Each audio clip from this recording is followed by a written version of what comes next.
The Lord be with you. Good everyone. Today is fourth Sunday of Easter, and this is what we call the Good Shepherd Sunday. How good it is that we are celebrating this Good Shepherd Sunday now that we have our new shepherd in our universal church, Pope Leo XIV.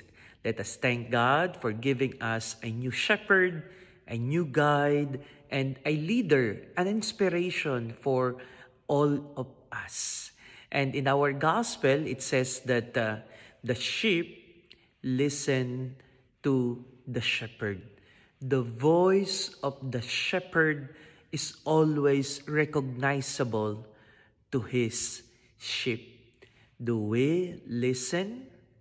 How do we know that what we are following is the voice of the Father? The relationship of the shepherd and the sheep can be tested by obedience. And obedience starts with the recognition of the voice. In our life, we have heard so many voices inside our mind telling us to do this or to do that. And sometimes it is difficult for us to know which is the voice of God that is telling us what to do. If the voice is telling us to do good, if the voice is telling us to follow God, then that is the voice of God.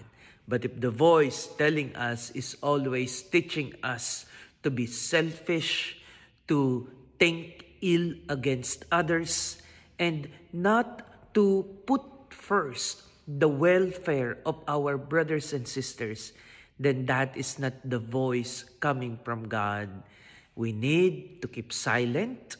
We need to compose ourselves to have inner peace, and we need to pray and discern so that we can fully understand and know the voice of God, our shepherd.